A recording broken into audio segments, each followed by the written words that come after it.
Hi friends, welcome to Karanya's కిచెన్లో ఈరోజు వీడియోలో గోధుమ పిండి ఇంకా బెల్లంతో మంచి స్నాక్ రెసిపీని చూపించబోతున్నాను. చాలా టేస్టీగా ఉంటుంది, చాలా క్రిస్పీగా ఉంటుంది.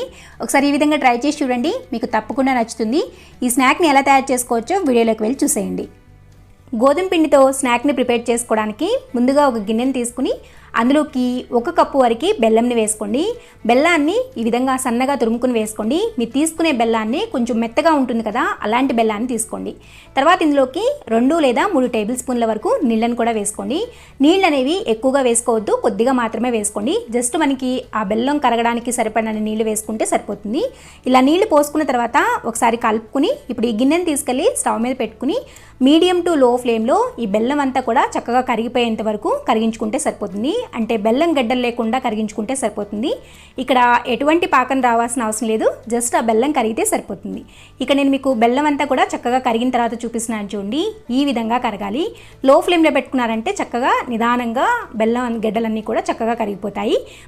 బెల్లాన్ని ఇలా కరిగించుకున్న తర్వాత ఇప్పుడు స్టవ్ ఆఫ్ చేసేసి ఈ బెల్లం నీళ్ళని పక్కన పెట్టేసేసుకుని వీటిని చల్లారనివ్వండి. ఇవి చల్లారిన తర్వాత ఈ విధంగా ఒక గిన్నెని తీసుకుని అందులోకి 2.5 కప్పుల వరకు, ఏ కప్పుతో అయితే బెల్లం తీసుకున్నారో అదే కప్పుతో 2.5 కప్పుల వరకు గోధుమ పిండిని వేసుకోండి. మీరు కావాలంటే గోధుమ పిండి ప్లేస్లో మైదాని కూడా వాడుకోవచ్చు, కానీ గోధుమ పిండి అనేది హెల్దీ వర్షన్ కాబట్టి దాంతో చేసి చూపిస్తున్నాను. ఈ విధంగా గోధుమ పిండిని గిన్నెలోకి వేసుకున్న తర్వాత ఇందులోకి జస్ట్ 1 చిటికెడంతా ఉప్పుని వేసుకోండి. ఏ స్వీట్లో అయినా కానీ కొద్దిగా ఉప్పు వేసుకున్నారంటే ఆ స్వీట్ టేస్ట్ అనేది చాలా బాగుంటుంది. జస్ట్ 1 చిటికెడు మాత్రమే వేసుకోండి, ఎక్కువగా వేసుకోవద్దు.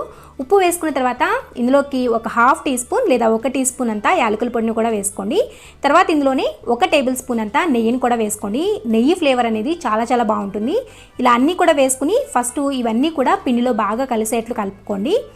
మీరు కావాలంటే ఇక్కడ నెయ్యి ప్లేస్లో నూనెను కూడా వాడుకోవచ్చు. ఈ విధంగా పిండిలో అన్నీ కూడా చక్కగా కలిసేట్లు కలుపుకోండి. ఇలా చేతిలోకి పిండిని తీసుకుని ఇలా గట్టిగా ఒత్తారంటే ఇలా ముద్దలాగా రావాలన్నమాట. ఒకవేళ మీకు ఇలా రావట్లేదు అంటే మరొక టేబుల్ స్పూన్ అంత నెయ్యిని కానీ లేదంటే నూనెని కానీ వేసుకుని కలుపుకోండి. ఇలా ప్రిపేర్ చేసుకున్న తర్వాత ఇప్పుడు ఇందులోకి ముందుగా ప్రిపేర్ చేసి పెట్టుకున్న బెల్లం నీళ్ళని తీసుకుని కొద్దిగా పోసుకుంటూ పిండిని చపాతీ ముద్దలాగా కలుపుకోవాలి. ఇక్కడ తీసుకున్న బెల్లం నీళ్ళు అనేవి కరెక్ట్గా సరిపోతాయి. అవసరం పడితే మరి కొద్దిగా నీళ్ళని చిలకరించుకుని దీన్ని చపాతీ ముద్ద కన్సిస్టెన్సీలోకి కలుపుకోవాలి. ఇలా బెల్లం నీళ్ళని కొద్దిగా పోసుకుంటూ పిండిని చపాతీ ముద్దలాగా కలుపుకోవాలి. చెప్పాలంటే ఇక్కడ తీసుకున్న బెల్లం నీళ్ళు అనేవి చపాతీ ముద్దలాగా కలుపుకోవడానికి సరిపోదన్నమాట. అందుకని కొద్దిగా నీళ్ళని చిలకరించుకుని పిండిని ఈ విధంగా కలుపుకోవాలి. ఇక్కడ నేను మీకు చూపిస్తున్నాను చూడండి, ఇలా చపాతీ ముద్దలాగా రావాలి సాఫ్ట్గా. మరీ టూ సాఫ్ట్గా కలుపుకోవద్దు, ఈ విధంగా కలుపుకుంటే సరిపోతుంది. ఇప్పుడు దీని మీద ఒక మూతను పెట్టేసేసుకుని దీన్ని ఒక 5 నుంచి 10 నిమిషాల పాటు పక్కన పెట్టేసేసుకోండి.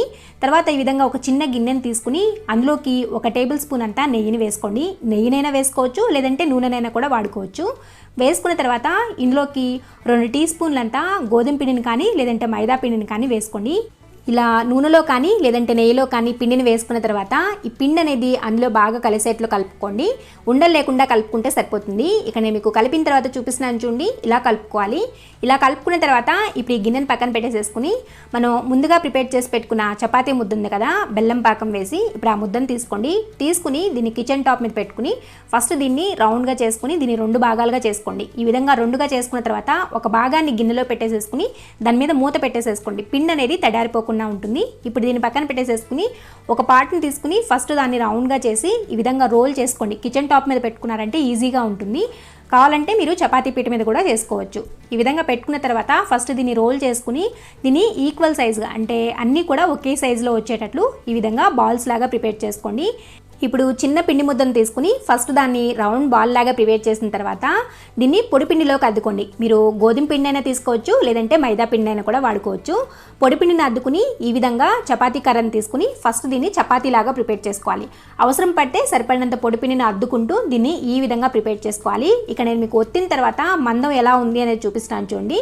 నార్మల్గా మనం చపాతీ ఏ మందంతో అయితే చేసుకుంటామో అలా చేసుకున్నారంటే సరిపోతుంది. ఇలాగే మరొక 2 చపాతీని ప్రిపేర్ చేసుకోండి. అంటే టోటల్గా 3 చపాతీల్ని ఈ విధంగా ప్రిపేర్ చేసుకోవాలన్నమాట. ఇలా ఇక్కడ నేను మీకు చేసిన తర్వాత చూపిస్తున్నాను చూడండి. ఇలా 3 చేసుకున్న తర్వాత ఫస్ట్ ఒక చపాతీని పెట్టుకున్న తర్వాత ముందుగా ప్రిపేర్ చేసి పెట్టుకున్న నెయ్యిలో పిండి వేసి కలిపి పెట్టుకున్నాను కదా, ఇప్పుడు దాన్ని తీసుకొని చేత్తోనే తీసుకోండి. చేత్తో తీసుకున్నారంటే అన్ని వైపులా కూడా ఈవెన్గా స్ప్రెడ్ అవుతుందన్నమాట. సో ఇప్పుడు దీన్ని తీసుకుని ఈ విధంగా చపాతీ మీద స్ప్రెడ్ చేసుకోండి. మొత్తం కూడా ఈవెన్గా స్ప్రెడ్ అయ్యేటట్లు స్ప్రెడ్ చేసుకోండి. ఇలా చపాతీ మీద ఈవెన్గా స్ప్రెడ్ చేసుకున్న తర్వాత రెండో చపాతీని తీసుకుని ఇప్పుడు ఫస్ట్ చపాతీ మీద ఈ విధంగా వేసుకోండి.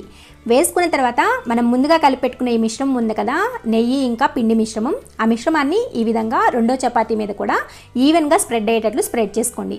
ఇలా రాసుకున్న తర్వాత మూడో చపాతీని ఈ రెండో చపాతీ మీద పెట్టుకుని దాని మీద కూడా ఇదే విధంగా రాసుకోండి. ఇలా మొత్తం అన్నీ కూడా లేయర్స్ లాగా రాసుకున్న తర్వాత ఇప్పుడు ఏ సైడ్ నుంచి అయినా కానీ దీన్ని ఈ విధంగా రోల్ చేసుకోండి. ఇలా రోల్ చేసుకున్నారంటే కొంచెం గట్టిగా పట్టుకుని రోల్ చేయండి, అలాగని మరీ గట్టిగా పట్టుకోవద్దు, విరిగిపోతుంది అనమాట. కాబట్టి ఈ విధంగా రోల్ చేసుకోవాలి. ఇలా రోల్ చేసుకున్న తర్వాత ఈ 2 సైడ్స్ని అటు సైడ్ ఇటు సైడ్ దాన్ని కట్ చేసేసుకోండి.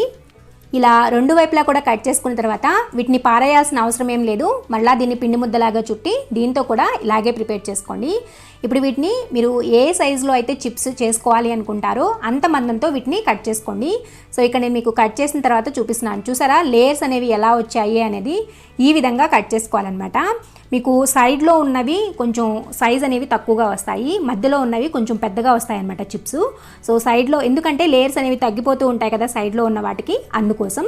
సో ఫస్ట్ అయితే ఒక పీస్ని తీసుకోండి, తీసుకుని దాన్ని కిచెన్ టాప్ మీద పెట్టి ఫస్ట్ దాన్ని ఈ విధంగా ప్రెస్ చేయండి. 2 సైడ్స్ కూడా ఇలా చేత్తో కొద్దిగా అదమండి. ఇలా ప్రెస్ చేసిన తర్వాత ఇప్పుడు దీని మీద పొడిపిండిని అద్దుకోండి. ఇలా పొడిపిండిని జల్లుకున్న తర్వాత ఇప్పుడు చపాతీ కర్రని తీసుకుని దీన్ని లైట్గా ఒత్తుకోవాలన్నమాట. నేను మీకు ఇది ఒత్తిన తర్వాత చూపిస్తున్నాను చూడండి ఎలా ఉంది అనేది. ఈ సైజులో ఒత్తుకుంటే సరిపోతుంది. ఇలా ఒత్తుకున్న తర్వాత మీరు కావాలంటే దీన్ని ఇలాగే ఫ్రై చేసుకోవచ్చు చక్కగా. చెప్పాలంటే ఇలా చేసుకుంటేనే బాగున్నాయి షేప్ అవుట్ ఇచ్చుకున్న వాటికన్నా కూడా. సో మీరు కావాలనుకుంటే ఏదైనా ఒక మూతని సెట్ చేసుకుని ఈ విధంగా షేప్ అవుట్ లాగా చేసుకోవచ్చు. నేనైతే నార్మల్గానే చేసేసాను, ఎందుకంటే పిండి కూడా మళ్ళీ వేస్టేజ్ అవుతుంది. లేదు అనుకుంటే మళ్ళీ దాన్ని కలిపి మళ్ళీ రోల్ చేసి ఇదంతా ఎక్కువగా శ్రమ అయిపోతుంది కదా, అందుకని ఇలాగే పెట్టేసేసాను. చూడడానికి కూడా ఇలాగే బాగున్నాయి. సో ఇదే విధంగా మిగిలిన అంతా పిండితో కూడా వీటిని ప్రిపేర్ చేసుకోవాలి. ఇలా ప్రిపేర్ చేసుకున్న తర్వాత ఇప్పుడు స్టవ్ మీద ఒక బాండీలో డీప్ ఫ్రైకి సరిపడినంత నూనెను పోసుకోండి. ఇక్కడ నూనె అనేది ఎక్కువగా కాకూడదు, జస్ట్ మీడియం హీట్లో ఉండాలి. నూనె ఎక్కువగా కాడిందంటే మాడిపోతాయి అన్నమాట. ఎందుకంటే మనం బెల్లంతో చేస్తున్నాం కదా, బెల్లం వేసిన వేటిల్లో అయినా కానీ ఎక్కువ ఫ్లేమ్లో కాల్చేసారంటే తొందరగా రంగు వచ్చేస్తాయి కానీ లోపల దాకా వేగవన్నమాట. అందుకని మీడియం ఫ్లేమ్లో, మీడియం టు లో ఫ్లేమ్లో వీటిని ఫ్రై చేసుకోవాలి. ఇలా 2 లేదా 3 వేసుకుని ఫ్రై చేసుకోండి. ఒక్కసారి ఎక్కువగా వేసుకుని ఫ్రై చేసుకున్నారంటే ఇవి తిప్పేటప్పుడు ఆ లేయర్స్ అనేవి విరిగిపోతాయి అన్నమాట. కాబట్టి ఎక్కువగా వేసుకోవద్దు, 2 లేదంటే 3 అంతకన్నా ఎక్కువగా వేసుకోవద్దు. వేసుకుని ఇలా కొద్దిగా పైకి తేలిన తర్వాత అటు ఇటు తిప్పుకుంటూ ఫ్రై చేసుకోండి. చూసారా లేయర్స్ అనేవి ఎంత చక్కగా విడిపోయాయో, ఇలా చూసుకుంటూ వేసుకోండి. అండ్ మీకు ఇవి కలర్ వచ్చిన తర్వాత కూడా ఇలాగే మెత్తగానే ఉంటాయి, క్రిస్పీగా అవ్వవు అనమాట. క్రిస్పీగా అవ్వలేదు అని వర్రీ అవ్వద్దు. ఇవి తీసి కొద్దిసేపు పక్కన పెట్టుకున్నారంటే కాసేపటికి చక్కగా క్రిస్పీగా, అంటే ఆ వేడి తగ్గిపోయిందంటే ఆటోమేటిక్గా క్రిస్పీగా అయిపోతాయి. సో ఈ విధంగా ఎర్రగా కాలేంత వరకు కూడా ఫ్రై చేసుకోండి. హై ఫ్లేమ్లో మాత్రం ఫ్రై చేసుకోవద్దు, ఈ విధంగా ఫ్రై చేసుకుంటే సరిపోతుంది. ఇలా ఫ్రై చేసుకున్న వాటిని ప్లేట్లోకి పెట్టుకుని పక్కన పెట్టేసేసుకున్నారంటే మీకు క్రిస్పీనెస్ అనేది చల్లారిన తర్వాత వస్తాయి. నేను మీకు చూపిస్తాను, లాస్ట్లో కూడా విరిచి చూపిస్తాను. చాలా బాగుంటాయి, చాలా టేస్టీగా ఉంటాయి. ఇదే విధంగా మిగిలిన వాటిని కూడా ఫ్రై చేసుకోవాలి.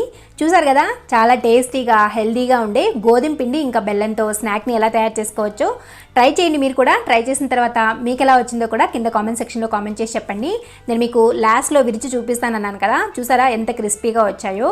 చాలా క్రిస్పీగా వస్తాయి. మీరు నూనెలో ఉన్నప్పుడు మెత్తగా ఉన్నాయి కదా అని వర్రీ అవ్వద్దు, చాలా టేస్టీగా ఉంటాయి. మీకు ఈ వీడియో కన్నా నచ్చినట్లయితే వీడియోని లైక్ చేయండి. ఈ వీడియోని మీ ఫ్రెండ్స్కి రిలేటివ్స్కి షేర్ చేయండి. మరిన్ని యమ్మీ అండ్ టేస్టీ రెసిపీస్ కోసం కారణ్యాస్ కిచెన్ని సబ్స్క్రైబ్ చేసుకోండి. అండ్ పక్కనే ఉన్న గంట సింబల్ కూడా నొక్కండి. Thanks for watching.